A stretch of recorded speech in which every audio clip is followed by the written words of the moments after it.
এক পলকেই নড়ে গেল গদি। কাল যেখানে ফারুক ছিলেন আজ সেখানে বুলবুল। চোখের পলকে হস্তান্তর হয়ে গেল ক্ষমতা। মসনদে বসলেন সবার প্রিয় আমিনুল ইসলাম বুলবুল। দেশের ক্রিকেট নিয়ে নতুন করে স্বপ্ন দেখার উদ্দেশ্যে স্বল্প সময়ের জন্য বাংলাদেশে এসে নিজের দায়িত্ব বুঝে নিলেন সাবেক এই ক্রিকেটার। সবার চোখ ছিল মিরপুর শেরেবাংলা স্টেডিয়ামে, কারণ জাতীয় ক্রীড়া পরিষদ কর্তৃক পরিচালক পদে অনুমোদন পাওয়ার পরই বোঝা যাচ্ছিল বাংলাদেশ ক্রিকেট বোর্ডের পরবর্তী সভাপতি হচ্ছেন আমিনুল ইসলাম বুলবুল। বিকেলে পরিচালকদের ভোটে আনুষ্ঠানিকভাবে সেই দায়িত্ব পেলেন দেশের ক্রিকেট ইতিহাসের এক গুরুত্বপূর্ণ নাম, জাতীয় দলের সাবেক অধিনায়ক বুলবুল। গত বছরের আগস্টে দেশের রাজনীতিতে বড় পরিবর্তনের পর বিসিবির শীর্ষ পদে বসেন ফারুক আহমেদ, যিনি তৎকালীন সভাপতি নাজমুল হাসান পাপনের স্থলাভিষিক্ত হয়েছিলেন। কিন্তু আরেকটি আগস্ট আসার আগেই আবারও বিসিবিতে পালাবদল ঘটল। মাত্র 9 মাসের ব্যবধানে সরিয়ে দেওয়া হলো ফারুককে।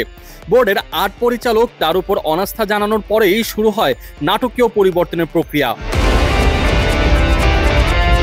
জাতীয় ক্রীড়া পরিষদ থেকে ফারুকের কাউন্সিলর পদ বাতিল করে নতুন করে কাউন্সিলর হিসেবে মনোনয়ন করা হয় আমিনুল ইসলাম বুলবুলকে।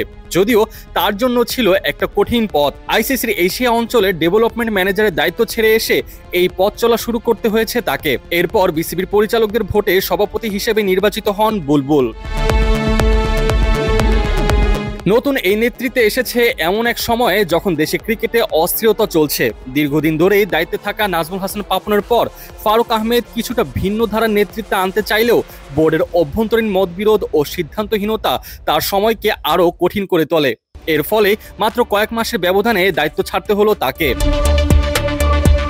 তবে এখন প্রশ্ন একটাই, আমিনুল ইসলাম বুলবুল এই অস্থিরতা থেকে দেশের ক্রিকেটকে বের করে আনতে পারবেন কিনা? যিনি একসময় মাঠে দলকে নেতৃত্ব দিয়েছেন, এবার তাকে নেতৃত্ব দিতে হবে বোর্ডকেও।